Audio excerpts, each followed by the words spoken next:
A gun barrel sits against the side of a woman's head. The man holding it has done this before. People flinch, people talk. She doesn't move. He tells her this is her only chance. She tells him something else. That she can spot someone who's killed before just by the eyes. His, specifically. He doesn't believe her. He should have. Hours earlier, none of this had a gun in it yet. It started with a man named Changgun sitting in a chair he didn't choose, in an office that belongs to someone smarter than him. Director Kim doesn't raise his voice. He doesn't need to. He already knows exactly what Changgun is. A bully who only respects whoever's currently winning, who folds the second the math changes. So Kim changes the math out loud. An offer framed like generosity. A reminder that Jason is wanted now. On the run. No longer someone Changgun has to be afraid of. Changgun curses Jason's name on cue. Like a man proving a point he doesn't realize he's proving for someone else. Kim smiles. The hook is already set. He doesn't even have to pull yet. Jason doesn't know any of this. He's somewhere overseas, on a bench, remembering a face from home he hasn't let himself think about in days.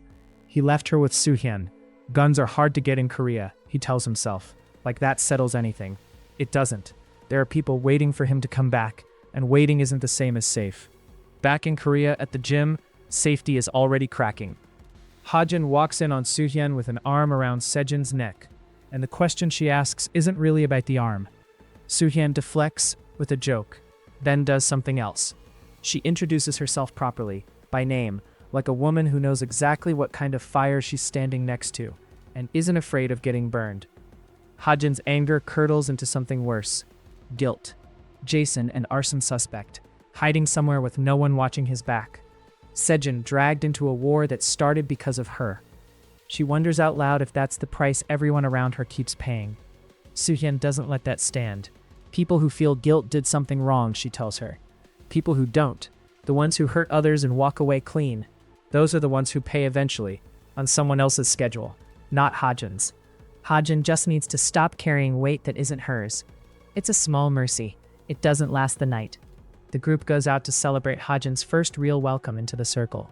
Somewhere between the soju and the grilled meat, Do-hyun gets handed a drink he didn't ask for, poured by the one they call Bull. Bull, the one Changgun's old crew still talks about in whispers, the one who supposedly walked into a rival gang alone, barehanded, and left with everyone else on the floor. Bull, who knives don't touch. Bull goes down after one shot of soju. It's almost funny. The legend, face first on the table, snoring before the second round even arrives. Everyone laughs. Nobody thinks to be worried that the most dangerous person at the table just became the easiest one to carry out the door. It stops being funny when the door slams open. Changgun walks in with two men behind him, and he's not here for the bullshit pleasantries. He's looking at Do-hyun like a man finally collecting on a debt. The room goes cold fast. Bull's unconscious. The kids are unarmed. For 1 second, it looks like the night is about to turn into something nobody walks away from clean. Su-hyeon doesn't ask questions. She tells Sejin to get Hajin out of the way and turns to face 3 grown men by herself, alone, like the math already favors her. It isn't a fight. It's a correction. One man goes down clutching his eye, screaming about something he never saw coming. Another brags about doing judo as a teenager, right before he's folded in half. A third calls himself the leader of the block, like rank means anything to someone who already decided how this ends before he walked over. It doesn't take long. When it's over, Su-hyeon crouches next to the only one still talking and starts asking real questions. He gives her a name.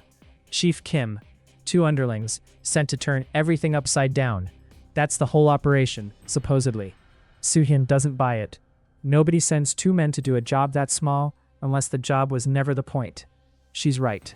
Back in his office, Kim lays it out for his own bodyguard like it's obvious. Changgun was never supposed to win. He was bait. Jason went down because he was alone, with nobody left to protect. That's the only reason the same play worked on him. Su-hyeon isn't alone. She has people now. People who can be threatened, interrogated, blamed for what she does to defend them. Kim doesn't need to beat her in a fight. He needs the police to catch her standing over a body, and her own loyalty does the rest of the work for him.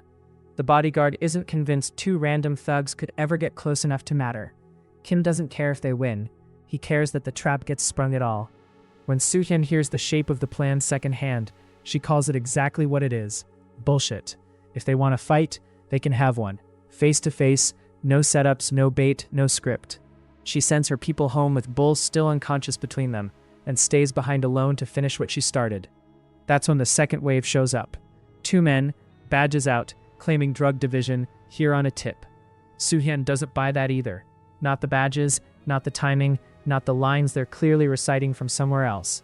When she says so out loud, one of them decides the fastest way to shut her up is a gun pressed straight to her skull. This is the gun from the very start. The woman who didn't flinch, the man about to learn exactly what that costs him. It hits someone else first, and for one breathless second nobody, including him, understands what the hell just happened, or who actually fired. Detective Na did. He's been watching the whole thing unfold from a few feet away, and his patience for fake badges runs out the exact moment that trigger gets pulled. Detective Jang is right behind him, already moving. In the chaos, it's Jung-ho who steps forward, to Su-hyeon first, vouching for Jang as someone real, someone safe. Then to Jang directly, quieter, a reminder that he's the reason Jang is still breathing at all, from the warehouse, from before. He just looks tired in the specific way people look when they're being reminded of a debt they already knew they owed and can't pay off. Su-hyeon repeats something Jason apparently said about him once, that he can't fight, but he's righteous. It isn't flattering, it isn't meant to be. It also isn't wrong, and Jang knows it, which is worse. Later, over coffee nobody's actually drinking. The 3 of them lay it out plainly. This isn't a couple of dirty cops moonlighting for cash. The corruption reaches into the drug division itself, maybe higher than that.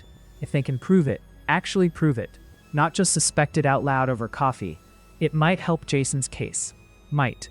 Jang says that word carefully, like he doesn't trust it either. What Jason did to get here was big enough that even a clean network exposure probably doesn't erase it. It's still the only lever any of them have left to pull, and there's a lead nobody's followed all the way down yet.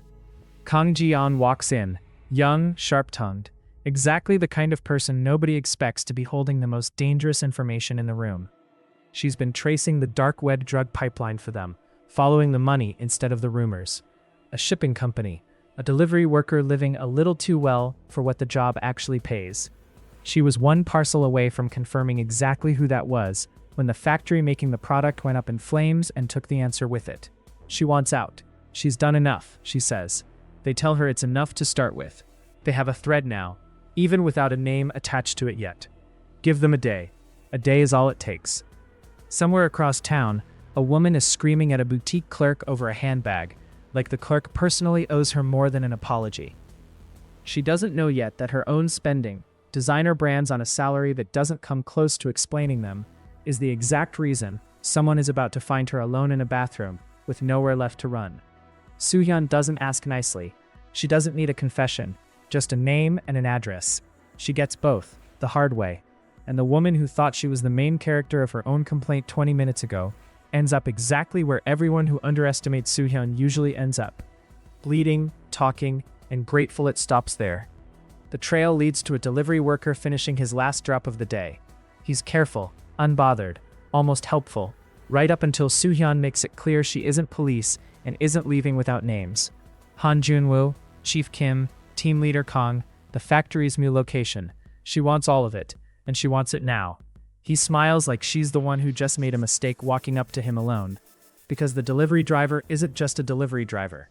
He tells her exactly what he actually does for a living, making problems disappear quietly, permanently, with nobody left to ask questions afterward. And he tells her almost gently that she's already one of those problems. He isn't interested in a clean kill. He wants to enjoy this first, and he says so like it's a compliment. She doesn't run, she doesn't fight yet either. She asks for time to introduce herself properly.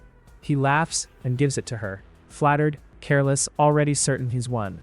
She opens her mouth to start talking, and the first thing out of it is that she lies, naturally, without even trying.